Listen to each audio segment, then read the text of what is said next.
conquête de la souveraineté passe avant tout par l'exploitation des ressources nationales au profit de nos populations.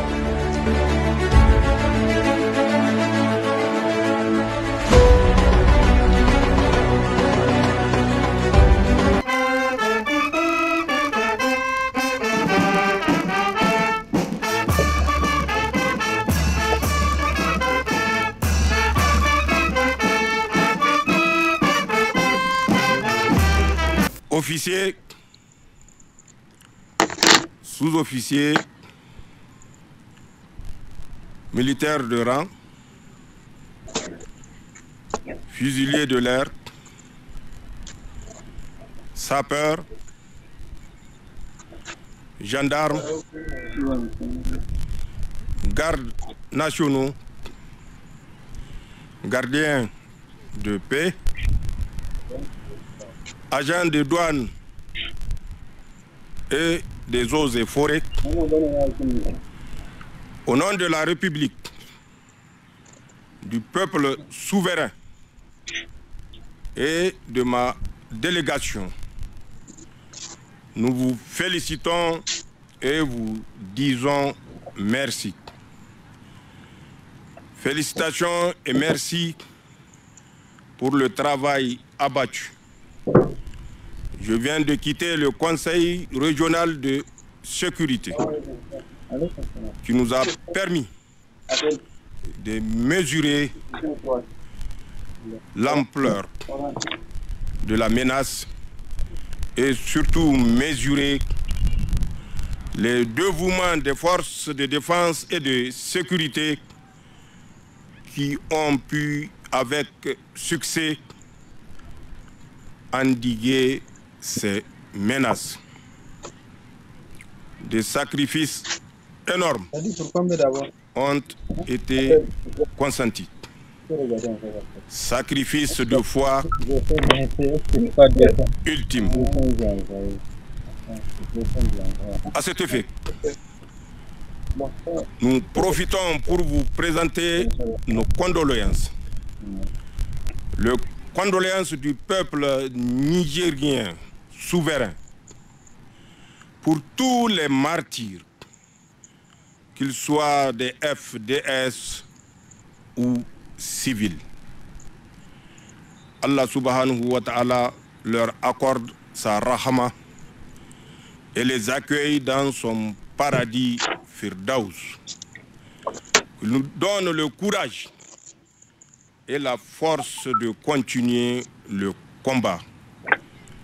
Aux familles des martyrs, nous exprimons la sympathie de la nation. Chers FDS, les menaces auxquelles nous faisons face ne sont pas tombées du ciel comme j'aime à le dire. C'est des menaces qui ont été constituées et transplantées de notre espace avec un objectif bien précis. L'objectif, c'est recoloniser nos pays, comme ils ont eu à le faire il y a de cela 130 ans. C'est ça l'ultime objectif. Toute autre théorie n'est que théorie.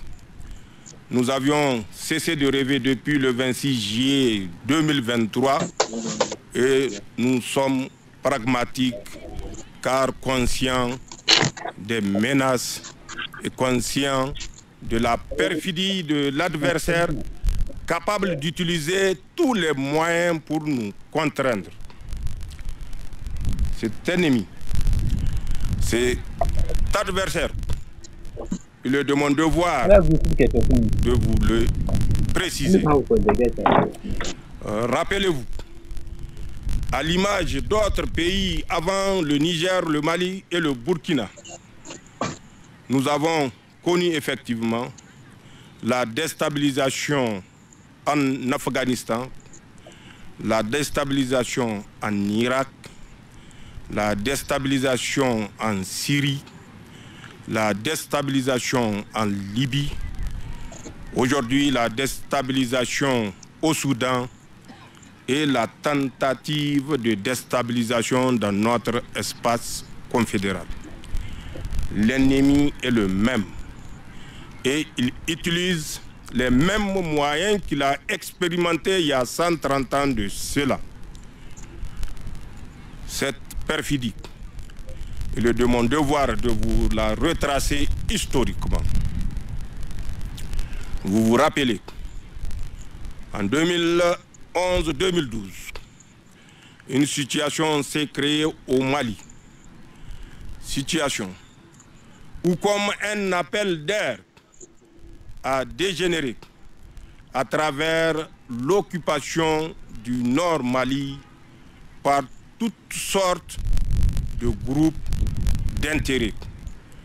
Je ne dirais pas de groupes djihadistes parce que je sais qu'il ne s'agit pas de djihad.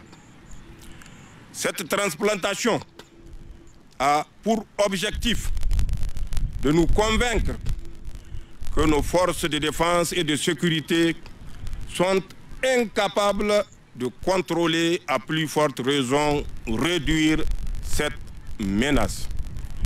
À travers ça, la France a pu, sous le couvert de soutenir le Mali à combattre le terrorisme, la France, disais-je, a pu s'installer au Mali.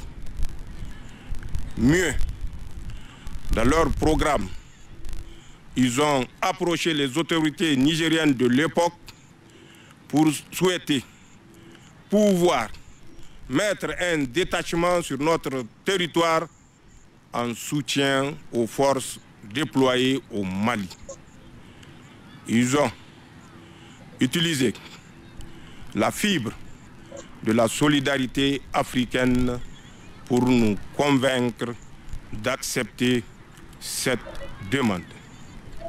Mais cette demande n'a pour autre objectif que de s'installer sur notre territoire, sur le territoire burkinabé, pour reconforter leur position au Mali dans une première phase, ensuite gangréner nos pays, le Burkina et le Niger de l'intérieur. À cet effet, ils se sont livrés à un recrutement massif de mercenaires avec pour objectif final la déstabilisation de notre pays. Ils ont procédé à la dotation, au financement, au recrutement, à la formation, à l'équipement de ces mercenaires pour atteindre leur objectif. Rappelez-vous, dans un premier temps, puisqu'il fallait nous convaincre de l'incapacité de nos forces de défense et de sécurité, les attaques étaient spécifiquement orientées sur la prise de toutes nos positions avancées. Rappelez-vous de Karamga, rappelez-vous de Bosso, rappelez-vous de Inates, rappelez-vous de Chinnagoder, rappelez-vous de Tango Tango. La liste est longue. Les martyrs tombés sont nombreux. Que leur âme repose en paix. Mais cette stratégie de massacre des forces de défense et de sécurité, avec souvent le soutien des forces spéciales françaises et de la Direction générale de la sécurité d'État française, ces massacres avaient pour objectif de donner la preuve de notre incapacité à protéger nos différents territoires et surtout de la nécessité de faire appel à plus de forces européennes ou occidentales de façon générale pour soi-disant nous protéger. Cette phase ayant échoué, à quoi avons-nous assisté? c'est le déclenchement ou la tentative de déclenchement d'un conflit communautaire au sein de notre espace confédéral. Les villages sont systématiquement rasés, incendiés, les villageois abattus. Nos champs sont systématiquement brûlés, nos récoltes avec. Nos compatriotes, dans les lieux de culte, qu'ils soient chrétiens ou musulmans, n'échappaient pas au massacre. Cette même stratégie, c'est celle-là qu'ils ont utilisée, rappelez-vous, à l'entrée de notre territoire, dans ce qui est aujourd'hui l'Anzourou, à l'entrée de notre territoire, pour ce qui est aujourd'hui la région de Dosso. La région de Dosso à travers Djundju, où le village a été rasé, incendié. À travers Saraounia Mongou, où l'Arewa a été massacré. À travers Mahamadou Dan Ibrahima, où le Konni a été rayé de la carte. Je l'avais dit une fois, des êtres humains étaient pendus par le thorax pour qu'ils restent vivants, aussi longtemps vivants, et de se faire voir dévorés par des hyènes. Ce sont ces comportements que les troupes coloniales françaises ont adoptés au Niger. Et ce sont ces comportements qu'ils veulent adopter aujourd'hui, mais Inch'Allah, ils ne réussiront pas puisque nous l'avons compris et intégré. Cette deuxième tentative de conflit communautaire ayant échoué, ils ont donné instruction de détruire tout ce qui peut servir de base économique de notre pays. Ceci se caractérisait, rappelez-vous, dans la région de Zender, le premier acte terroriste ayant visé une infrastructure économique a été le sabotage du pipeline WAPO dans la nuit du 16 au 17 juin 2024. Ces actes de sabotage se sont multipliés dans toutes les autres régions traversées par ce même pipeline. Ce n'est pas un fait du hasard, c'est la manœuvre sournoise des forces françaises. Les ponts, pourtant contrairement et au contraire de leur convention, sont systématiquement détruits. Les centrales électriques, plusieurs tentatives de destruction. Et quand je dis tentative, cela laisse supposer que l'idée n'est pas abandonnée. Les infrastructures routières détruites à la dynamite. Les camions, qu'ils soient transporteurs de marchandises ou transporteurs d'hydrocarbures, interceptés et brûlés systématiquement. Les conducteurs abattus. Rappelez-vous de ce qui a eu cours au Mali il y a à peine un mois de cela. Mais à l'instar des autres manœuvres, cette manœuvre va également échouer. Et c'est là, et là également j'ai eu à le dire, mais malheureusement, les Nigériens souvent entendent mais n'écoutent pas. Je parle de quoi? Je parle de la force informationnelle du Sahel qu'ils ont appelée la force Sahel de l'Élysée. Quelle est la mission de cette force? C'est la guerre informationnelle. C'est la guerre informationnelle à laquelle nous assistons et que vous devez connaître, comprendre les motivations réelles qui se trouvent et qui sont cachées sournoisement derrière tout ce qu'on dit à travers les chaînes télévisées, la fameuse radio RFI, la fameuse chaîne France 24 et autres. Je n'en parlerai pas des réseaux sociaux pour ne pas les citer. Cette guerre informationnelle a pour objectif de semer la panique dans nos rangs, dans nos sociétés, au sein des mentalités de nos compatriotes. Cette guerre informationnelle a été un service qui a fait un appel d'offres ouvert de recrutement à l'endroit des apatrides et comme les a qualifiés le camarade Ibrahim Traoré, les esclaves du salon. Ces esclaves du salon sont ceux-là même qui passent leur temps à dire « le Mali va tomber ». Le Burkina est sur le chemin de s'effondrer. Le Niger leur emboîtera le pas. Ça, c'est ce qu'ils disent. Mais nous, nous savons que c'est une guerre informationnelle, malheureusement, conduite à travers certains apatrides, Dieu merci, qui ne seront pas nombreux et qui ne seront pas nombreux, Inch'Allah, puisque nous les connaissons tous, vous les connaissez effectivement.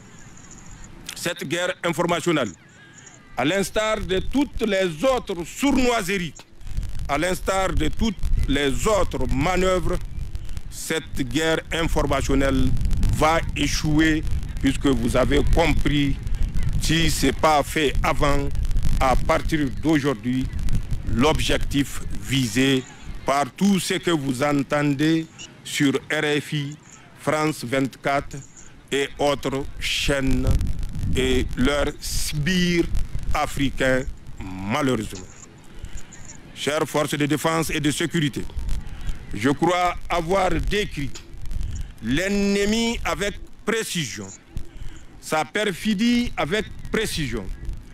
Je sais que l'État, le Niger, le peuple peut compter, puisqu'il a toujours compté sur vous et vous ne l'avez jamais démenti. À cet effet, je le dis et je le répète ici, l'État mettra tous les moyens en plus de ceux qu'il a déjà mis pour vous permettre d'accomplir votre mission avec efficacité. Efficacité.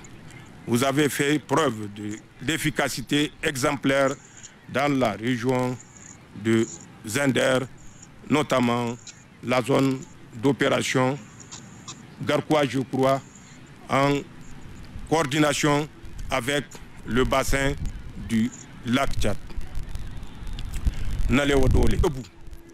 La description que je viens de faire doit vous inciter à rester debout, vigilant. L'ennemi est perfide. L'ennemi est très perfide. Rappelez-vous, les attentats dans les mosquées, les attentats dans les églises, les attentats où des cadavres humains, des corps humains sont piégés, des attentats dans des morgues où on donne le dernier symbole de dignité à nos martyrs. Un ennemi qui agit de cette manière, quel que soit ce qu'il aura clamé, n'est autre qu'un vil mercenaire. Ils vous diront que c'est du djihad, ou exigent qu'on égorge son propre père au nom du djihad, qu'on égorge sa propre mère au nom du djihad. Ceci n'existe nulle part dans le Coran. Nulle part dans le Coran, nous n'avons vu de traces de viol. Nous n'avons vu de traces de vol pour les simuler ou les faire un lien avec le djihad. Nulle part dans le Coran ou dans les hadiths, nous n'avons vu où à la force de AK-47, on exige ce qu'ils appellent, mais que je n'appellerai pas, la zakat. Ce n'est pas de la zakat, c'est du racket, c'est du vol. La zakat répond à des critères bien précis. La zakat de la religion répond à des critères bien précis. C'est cet ennemi que vous confrontez depuis plus de 10 ans. C'est cet ennemi que vous devez connaître, puisque comme le dit un stratège chinois, Sun Tzu, 676 avant Jésus-Christ, connais ton ennemi mieux que tu ne te connais toi-même. C'est très important. Si cette parole de sagesse a été prononcée 676 ans avant Jésus-Christ, elle a toujours valeur d'être considérée. Chères forces de défense et de sécurité, l'État, je le dis et je le répète, mettra à la disposition et à votre disposition tous les moyens conformément aux capacités économiques de notre pays, capacités économiques également que vous êtes censés connaître tout aussi bien que moi. Territoire, pour vous, pour que nous ne faillissons pas. Je vous félicite de m'avoir écouté. Je vous félicite d'avoir pris le temps de m'écouter, mais également, je vous demande de rester vigilant. Le soutien de l'État, le soutien des épouses des forces de défense et de sécurité, le soutien du peuple nigérien résilient ne failliront pas, Inch'Allah. Bonne chance dans les opérations que vous menez. Bonne chance en toutes circonstances. Allah vous préserve. Allah préserve notre pays, le Niger. Allah préserve notre espace confédéral. Je vous remercie. Zancang Asani, Labousanino, Halele du Non, Assamou Niger, Inch'Allah. Merci beaucoup. Après avoir galvanisé les FDS dont le moral est visiblement au beau fixe, le chef de l'État a tenu à rencontrer leurs épouses pour leur exprimer de vive voix toute sa... La conquête de la souveraineté passe avant tout par l'exploitation des ressources nationales au profit de nos populations.